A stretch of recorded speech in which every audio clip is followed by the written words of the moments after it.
What's up, everybody? Welcome in to another edition of SSPN. Ethan, I don't know what to call this. That's the thing. I was actually thinking about this. What should we call our recorded episodes during the season? Because we got SSPN post game, and then we Mm. got SSPN live, and then we had SSPN off season during the off season. So what are we going to call these? I don't know, Jude. Recaps, That's what I was reactions. thinking. The first thing that popped into my head was just SSPN recaps, and I know we have the SSPN reacts, but I feel like that's more like breaking news. And this is Yeah, just we're just covering the Friday game because we weren't able to do the post game then, and then previewing the week ahead. So I think we got our name there, Ethan. So for those of y'all that see the title, that's why. That believe it or not, we came up with it right now. Literally, I haven't made the title or description or anything. I figured that would be a good way to open this show, Ethan. But what's even a better way to open the show is talking about the things that we saw on Friday night.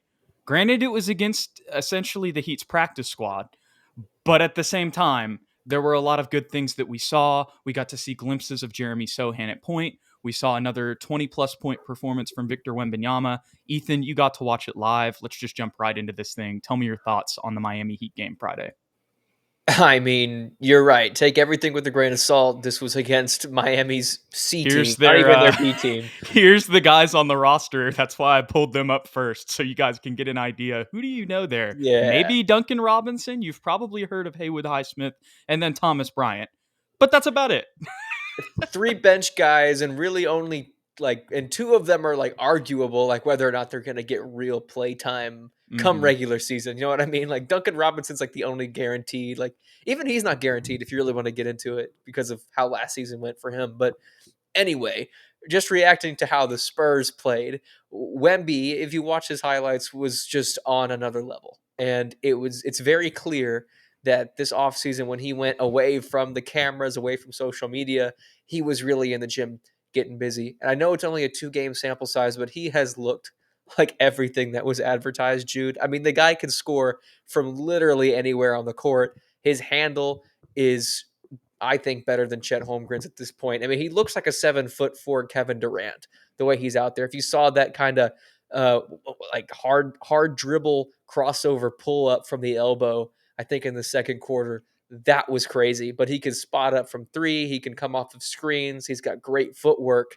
And defensively, I think he had 4 blocks. I mean, being that anchor down low for us is going to allow a lot of our great perimeter defenders like Vassell, like Sohan, to gamble, where at times last year they weren't able to. So I can see, maybe moving forward, we'll have a lot better fast break offense and a lot more steals getting into transition, which is in all honesty, where the Spurs will be at their best is in transition because of Wemby is a big part of that. I mean, he had a Euro step from basically 17 feet away from the rim and finished with 2 hands. I mean, he looks physical. He looks like everything that was advertised, Jude. I really don't have anything bad to say about Victor Wembanyama yet. And I'll keep this short because I want to give it to you. But Devin Vassell, he came back, he bounced back. We know he struggled a little bit in game one. Felt like maybe he just wasn't getting the looks. The ball wasn't finding him. This game, he really changed it up. Was much more aggressive. 6 for 7 from 3 point land, and a really terrific defensive game from Devin as well. Those two could be a really, really interesting duo moving forward. And we don't even have Keldon Johnson yet. Yeah, Ethan. I mean, of course, I agree with everything that you just said. The one other note I'll say on Wemby, I kind of forgot to mention this last time, and this ties in with your point talking about how we're playing in transition and trying to create turnovers and get him in space. And of course, when we get Keldon back, we talked about that. Mm-hmm. In his season preview, talking about how much of a strength his transition game is. I'm excited to see him running out there with Wemby, and we Mm-hmm. haven't got to see that yet. But going back to Wemby, man, we've talked about the wingspan for blocks and closeouts. The thing that I forgot about is the steals. Like, Yes. or not even necessarily that I forgot about, that I overlooked. That would be a better way to put it. And we saw that in the last game. We saw that in this game. I mean, his reach and his flexibility, the angles that he can get to, trying to reach some of these, like it's like he can like contort and twist his body around, very quickly with despite his length. And that goes to all those stretching videos. That credits to the San Antonio Spurs staff member. I should know his name, but y'all know who I'm talking about. His personal trainer that's worked for him forever, that the Spurs hired on their payroll. That's all credit to them. That was something that I think when it comes to his defensive ability, his hands in passing lanes, and not even just passing lanes, he can contort himself, like the one that caused the fast break. I believe it was against the Thunder. I don't know though. It might have been Yes, I know no, exactly what you you're know what I'm talking talking. Yeah, the first drive dunk. Yeah, yeah. It was the thumbnail on the clip I made. Yeah, duh. Anyways, he got that steal. Like he initiated that steal and then immediately ran after. And I know that's not the Heat game, but that is something that we also got to see in this game. He's going to be a menace in transition, like you mentioned, that Euro step from the free throw line. And on the little dump off pass from Jeremy.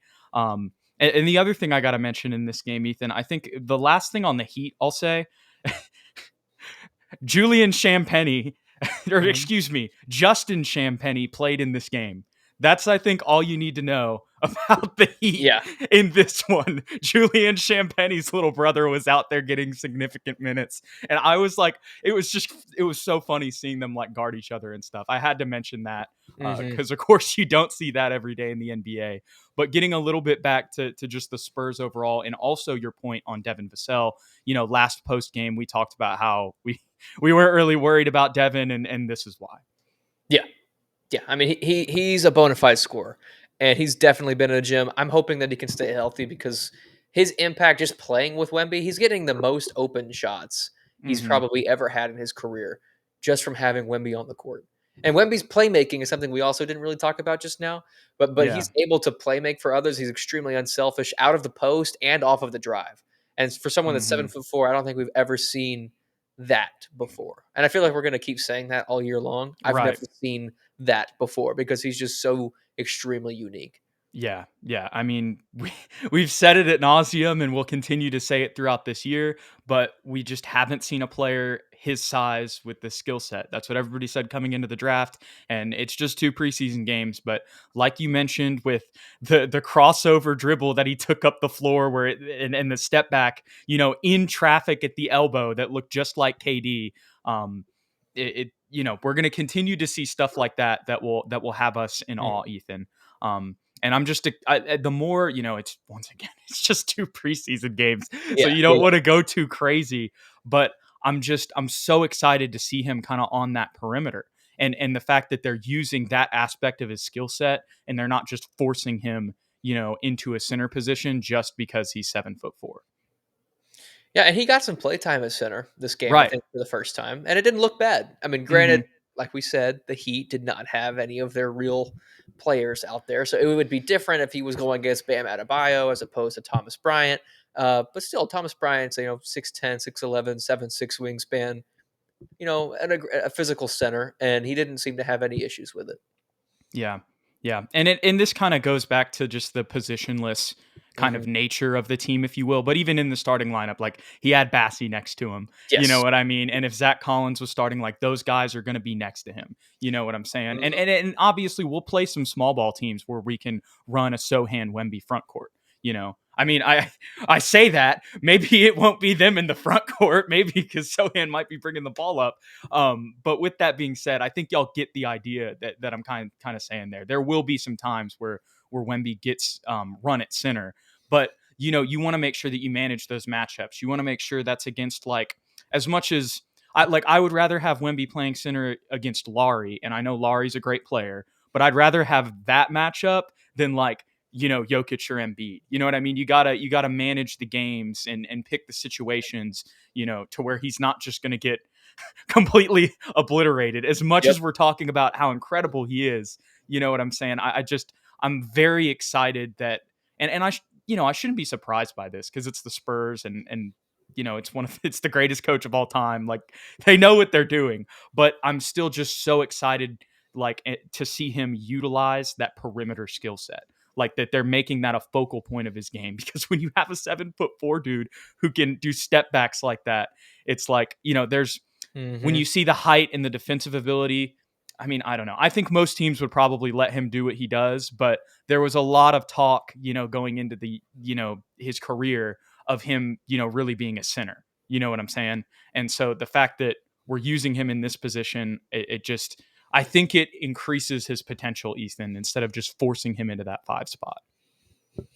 I love what he was able to do in the mid-range game, kind of what you were saying. I'm trying to think of another player that in today's game gets those amount of pin downs and, dribble handoffs into the mid-range, not to the three. Most guys do it at the three-point line. Kevin Yeah. Durant, three-point line. But, KD is a great mid-range scorer, but that's usually off the dribble. Like, do you know of any guys that get handoffs like that into the mid-range where they can just pull up immediately, no dribbling?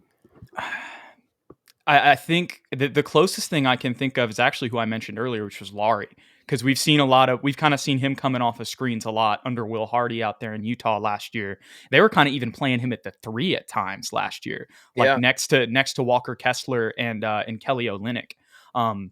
But still, in my memory bank, that's mainly threes. That's not really in the mid range.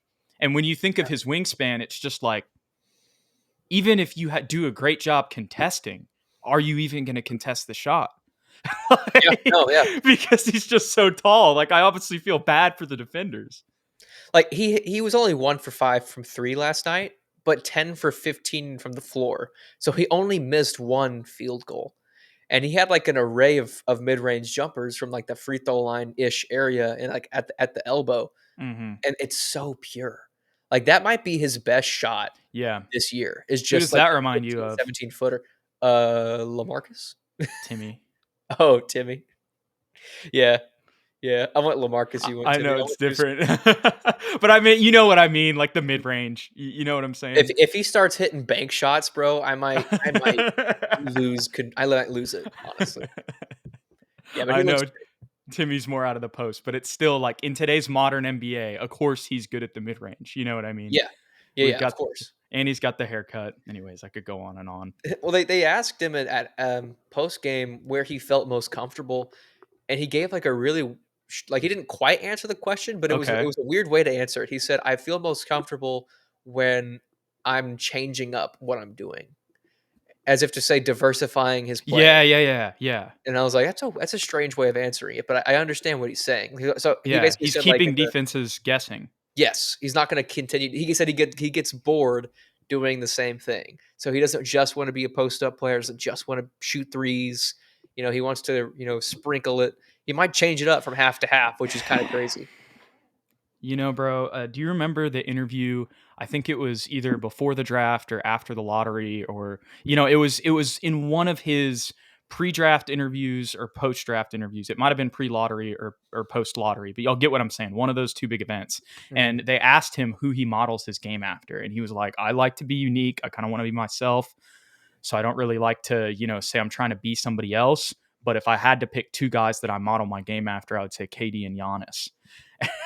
Look at the Heat game, man. You've Yeah, got that step back in the mid range that looks just like KD, and then you've got the dunk from the free throw line that looks just like Giannis. And I say just like Giannis, but y'all very Giannis esque. You know what I'm saying? And yep. so when it's just that was another thing I noticed with him about this game.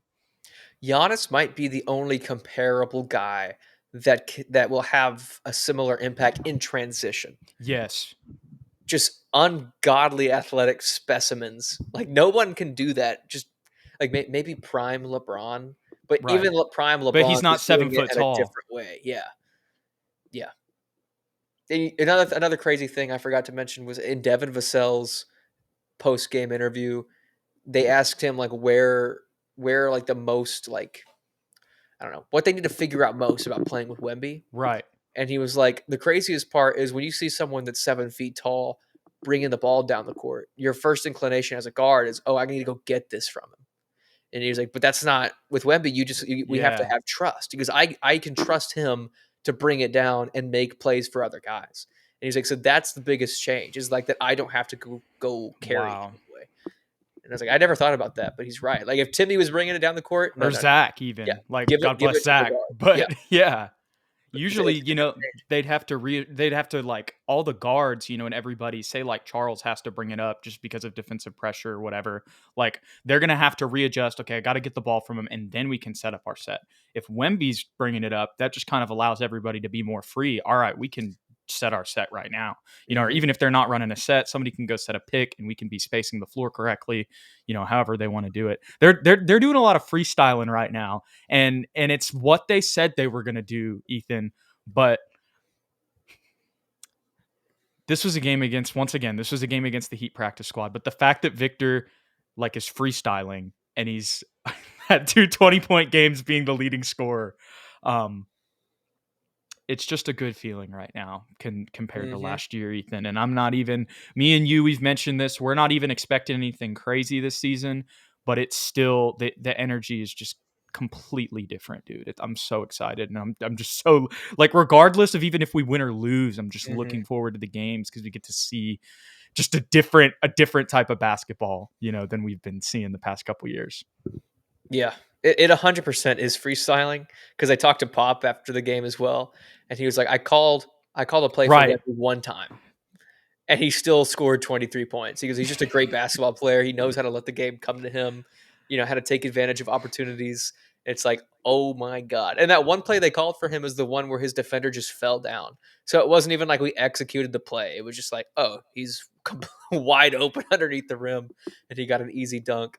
Uh, so yeah, just imagine when Pop actually starts to institute like a real scheme centered around their strengths and not just like letting them play.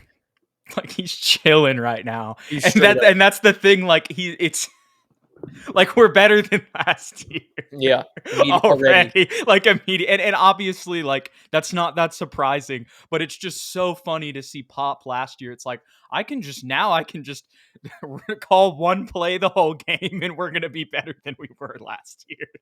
Yeah.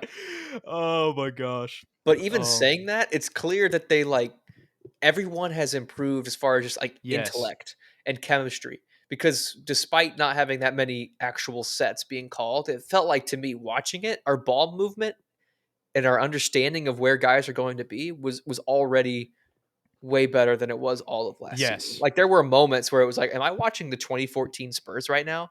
Like extra pass to the corner, wide open three.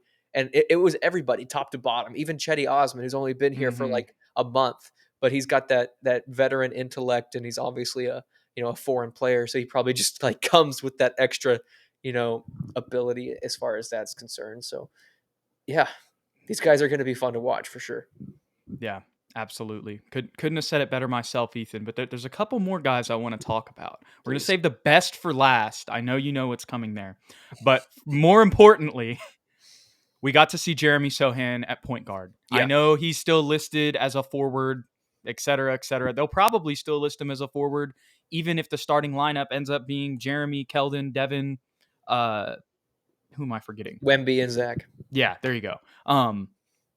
Like I said, that he'll probably still be listed as a forward then, but it's obvious that he was taking the duties of the point guard position in this game. I know only 3 assists, but that's not really the nature of the Spurs offense, as you just alluded to. Like wondering if it's 2014.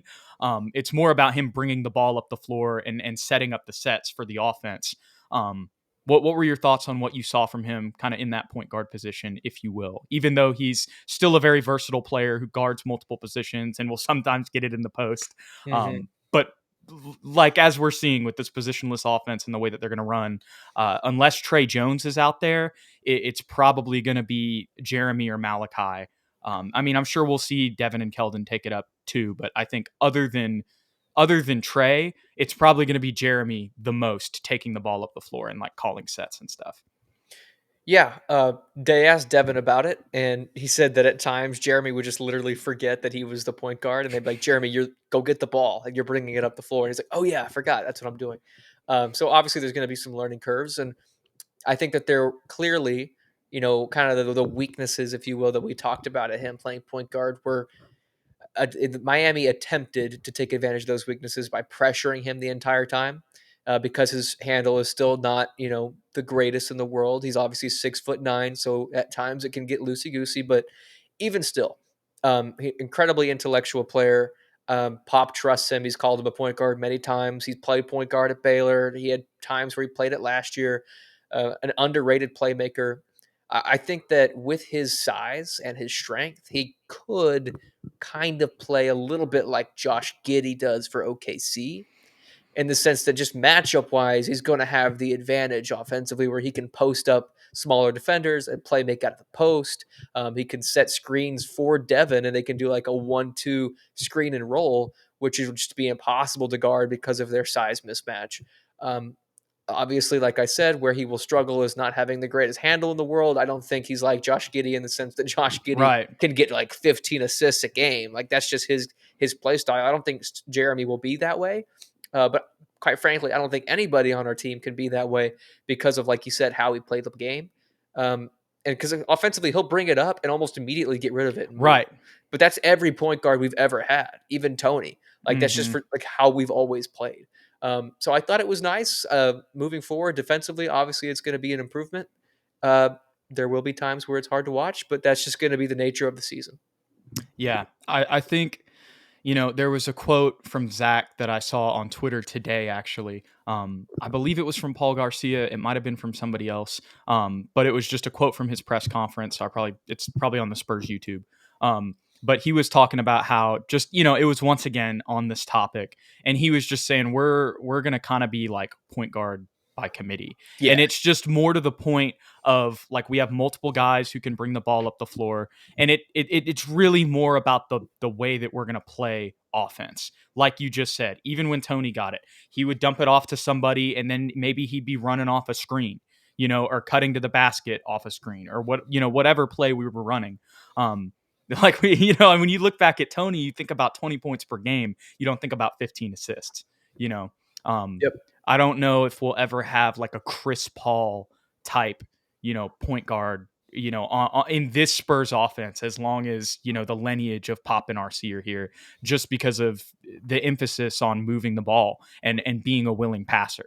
Um, we just straight up, we don't care about stats. We don't care about just having, a pure point guard. And I know there's a lot of discussion. I've seen a lot of that kind of just in the Spurs fan base as well. Maybe not necessarily like our fan base, but just in the Spurs Twitterverse, I've seen a lot of conversations about like still needing another point guard. And I understand where people are coming from, but I think the thing that they also need to realize is regardless of what they want, like the Spurs are going to do, they're going to go in the direction that they have set. And I think it seems very obvious, as they've been mentioning for a while in interviews from Brian Wright, and the decisions that they've made with the roster, like to not get another point guard this summer. And on top of that, we haven't even talked about Blake. We do still have Blake Wesley. Like, I think we forget about that a lot. And as much as he's still a young developing player, he's still on his rookie contract and has 2 more years left and is 20 years old. Mm-hmm. So with the continued development of that, maybe next season he's a rotational guy for us. Maybe he's not. We'll have to see. But the point is here, we're going in a positionless direction. And I think it's pretty obvious to anybody who's watched this team like over the past 2 seasons at least, and really the past 3 seasons, our best 5 players, just bluntly, are Keldon Johnson, Devin Vassell, Jeremy Sohan, Victor Wembanyama, and Zach Collins. And I guess maybe if you wanted to take Zach out and like throw in Malachi or something, I get it. But like, I think right now though, those are pretty set as our best 5 guys on the team. And also our most experienced. Well, not Wembanyama, but he's different. He's an asterisk Yeah. to everything. And at least he kind of does have pro experience. You know what I mean? True. But yeah, other than that, they're by far our 5 most. I think that's just our 5 most talented guys. Absolutely. And defensively, it's like immediately probably our best defensive lineup is having those 5 guys out there.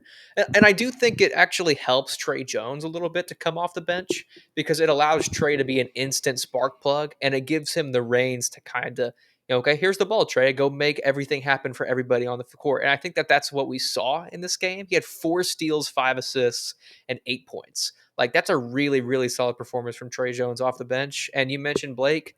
Blake had plus 14 in the box score at Mm-hmm. 8 points. Like not the greatest statistical night for him, but efficient, 2 for 3, 4 rebounds, 3 assists. Like Led the fourth quarter takeover. I know it's yeah, against a bunch of, a bunch of guys like that, but for Blake, that's what he should do against those type of guys for where he's at. and he's talked about how he's slowed down and tried to make better decisions and just kind of let the game come to him. And I think that that has opened up everything for a young Blake Wesley. And defensively, he is getting after it. To me, that has clearly been his emphasis is like, how am I going to get minutes defensively? He has continued to pick up guys full court in the past couple games. Yeah. As well as in summer league too. He was picking guys up full court every single time. So shout out to him. He's trying to prove to us as well as the rest Hmm. of Spurs fandom that we don't necessarily need to go draft another point guard. We have a point guard just kind of resting on the bench right now. Yeah, yeah. It'll be interesting to watch Blake's development this season, how much he's in Austin, all that type of stuff. But one more note on that five that we were talking about. You mentioned it defensively.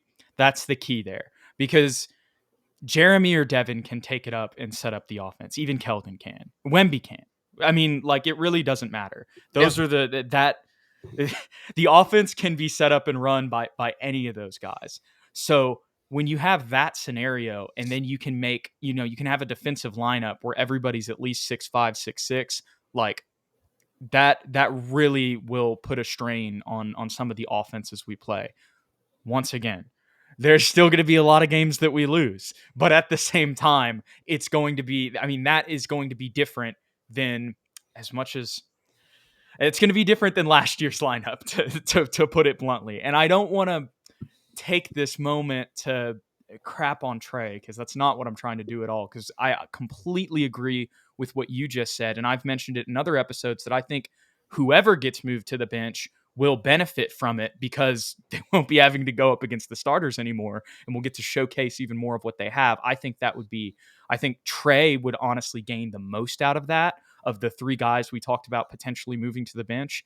So I think, he's going to have, I think if he comes off the bench, he's going to have his best season of his career. I think even regardless, just because of the situation and the talent that we have on the roster, he's headed that direction. But with that Mm. being said, last season we saw him got taken advantage a lot defensively, a lot. I know I said a lot twice there, but you know what Yeah, I'm saying. And for and sure. and so we will be a better defensive team with with Jeremy and Wemby on the floor, taking Trey out, if you get what I'm saying there. 1,000%. And it's no fault of his own. He's a smart defender. He's a capable He's defender. 6'1". Like He's that's six the one. other thing. That's all it is. He's 6'1". Yeah. There were like Shea Gilgeous-Alexander. Let's think about that, right? Yeah. All-star player, 6'6". There's Mm. some times where Trey's doing great defense, but the wingspan's just going to be too much, and we're seeing more and more of that Mm-hmm. around the league. And that's another thing that ties into that five. But anyways, enough about that, Ethan.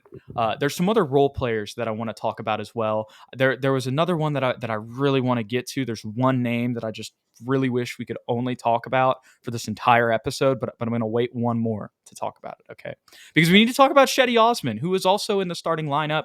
I know it's just 2 games again, but I think that he's like, we mentioned this a little bit last time, but seeing him in this starting lineup, and I know there were injuries, I think it's just guaranteed he's going to be a rotational piece for us in some extent, which brings the question, and it'll be interesting to see how we play, because that first game, he was playing the 4 and Doug was playing the 3. Um, what do you think? How do you think he fits into the bench lineup? I think is what I'm asking, and the more I'm talking about it as I'm asking you this question, I think my read on it as of right now, just thinking about it, is that it's kind of a competition between Champagny and Doug for that backup 3, and probably Cedi is slated at the 4. But you tell me, what are your thoughts on his status just in the rotation? Because to me, it seems like we're going to play him every night.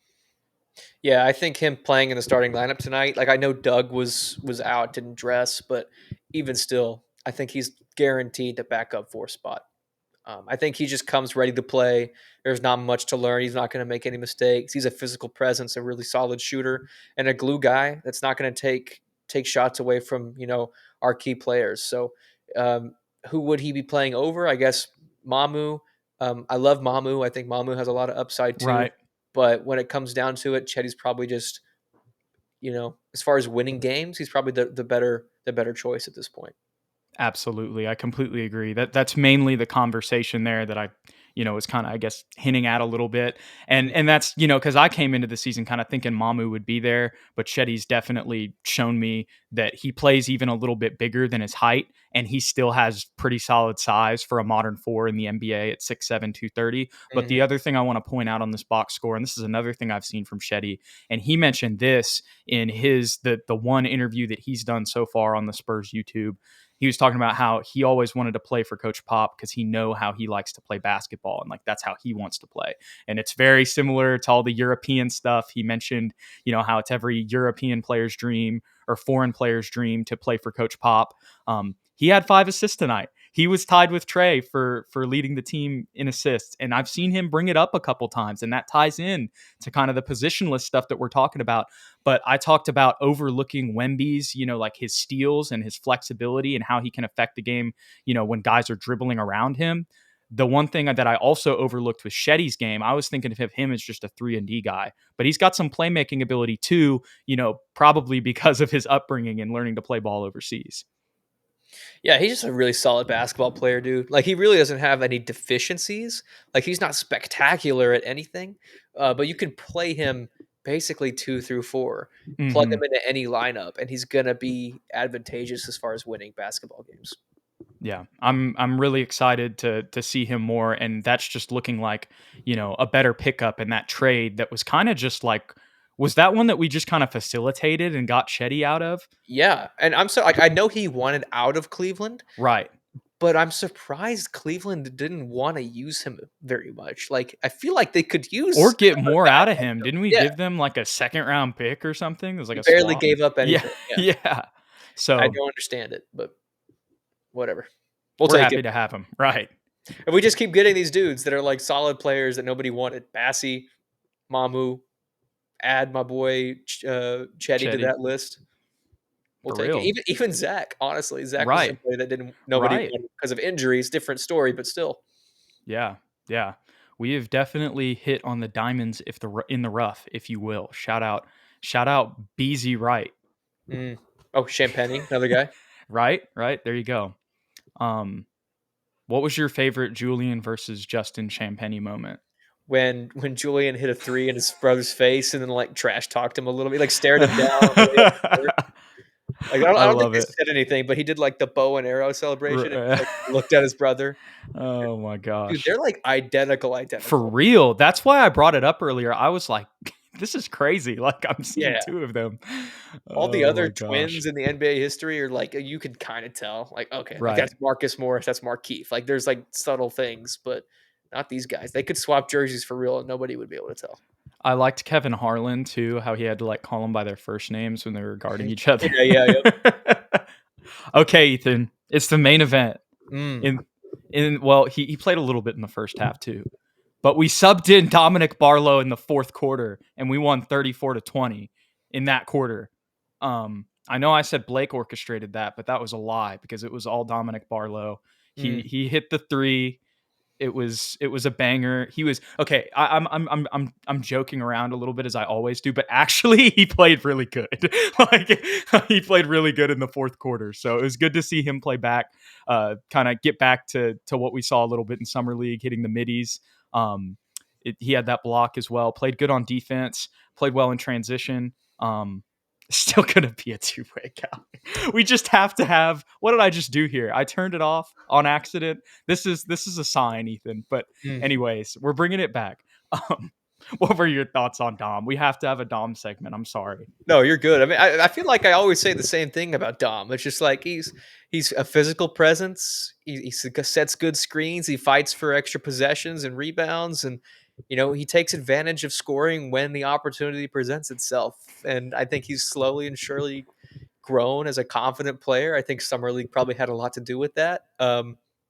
But if we were playing the C team Miami Heat, he was Right. playing the D team Miami Heat. Like, he wasn't playing. And so even though he had a really solid game, and I like what I see from him, made that 3, looked solid, looked smooth. You're right. He's still going to be our 2-way guy. I don't envision him getting that many meaningful minutes next year unless there are injuries or we decide that we want to tank again for some reason. Look, this is the greatest preseason bounce back of all time. Changed my mind. I don't think I can. I think you're preset that. What evidence would you have to change it, though? None. You're right. None. Exactly. Okay, Ethan. We were pretty long just on this Heat game, and I think there was a lot to dive into. About half of this was Wemby talk, but that'll probably be the theme for the season. Hmm. Um, so we do have two games against the Rockets this week, and then we play the Miami Heat, or excuse me, we just played the Miami Heat, the Golden State Warriors, in Golden State on Friday. Um, we're going to be doing post games for both of the Rockets games. We won't be able to do the Friday game against the Golden State Warriors, but what's just your outlook kind of on this leak? This week, excuse me. And, and what kind of are your thoughts on this week? I'm just excited to see us is there a fight this week in one of our post games? Like, are we recapping a fight in one of our post games? I hope so, Jude. I hope so. Two Rockets games back to back. Are they both in Houston, or are we splitting them? Let me pull that up real quick. But Dylan Brooks already got ejected. I just really hope that for one of these games, both teams play everybody. Both in San Antonio. Oh, I need at least one of these to have like Keldon play, Doug to play, Zach to play. Like everybody needs to play. Same for the Rockets. I just want to see truthfully how this matchup's going to look this season and moving forward in the next decade, really, between Wemby and Jabari and Keldon and Dylan Brooks and Jeremy's probably going to guard Fred Van Vliet or something weird. But I think competitive games, all three of them, to be honest with Yeah, you. I don't think Golden State will play all of their big guys, especially like late in the preseason like this just like against San Miami. Antonio. Yeah, they'll probably rest Steph and Clay and maybe let Chris Paul take the reins and just like have it be his game. But I think three competitive games. I think we come out of this. I'm gonna go 2-1. I think we win one of the Rockets games and win the Golden State game, and we drop one of the Rockets games. Probably one that we rest all of our players, including Victor, probably because he's probably due for one. That's a good point because it's a back to back. I mean, I say back to back. It's actually not a back to back, but it's back to back games against the same team. Yeah. I think we definitely will. One of those games will make it a rest game for sure. Now, interesting on the Golden State one there, but I also think that if they don't play anybody, then yeah, we'll probably pull that out. Should be fun. Should be fun. Hmm. I'm just excited to see the Rockets matchups. Um, Hmm. and if we do have a game where we sit everybody and have a lot of Don Barlow film to evaluate. Yes, we will. And I forgot one point. And Blake, actually, more importantly, Blake, Blake too. We'll get to see and Cedi, all those guys. That'll be fun to watch. Actually, that'll be a even blowout. even if Golden State plays all their guys, they have nobody to match up with Victor. I just I realized that forgot about that nobody. because they're Like playing Clay Draymond, at the 4. yeah, Clay's poor Clay. Those memes are going to finally come true. Yeah, Six I foot forgot about five. that. That's really going to be an interesting matchup actually against the Warriors all season. I know that they're still the Warriors. Like they still have the greatest shooter of all time like on their team, one of the best dynasties ever, but it's going to be a really tough matchup for them when they have to play us this season.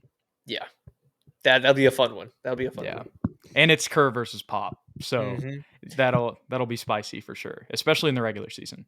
As much as I love Steve Kerr, my dude does not like playing bigs. He will not play a big, even if it's like the right thing to do. He's just going to say no. Yep. Yep. Well, anyways, Ethan, this was a good one. Any final thoughts going into this week or on Wemby before we wrap this one up?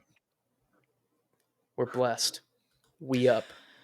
That is the best way to put it, Ethan. That is how I feel every single time I'm watching a Victor Wembanyama game. I almost feel like kind of bad about it. Like I'm Mm. like, do we deserve it? Like this is unfair, like at Hmm. an extent. But I know that once we hit the regular season and just the reality of the NBA sets in a little bit and we start losing some games, not too many, but like I said, it just sets in a little bit. We won't feel as bad about some of these highlights that we're seeing for sure. But right now, when Thomas Bryant is like all of us watching after that Yeah, dunk that he had, it's that's kind of how I think a lot of the Spurs fans feel right now. literally. Poor Thomas. Poor Thomas. But anyways, if you guys enjoyed the content, don't forget to hit that like button and that subscribe button below. If you want to stay updated with the show, be sure to follow us on Twitter at SSPN on YT, at Jude McLaren, and at Ethan @Quintero. If you want to know whenever we go live, whenever we got new episodes, be sure to hit the notification bell on YouTube as well, too, so you can know. We appreciate y'all. We'll catch y'all on the next one. Go Spurs, go.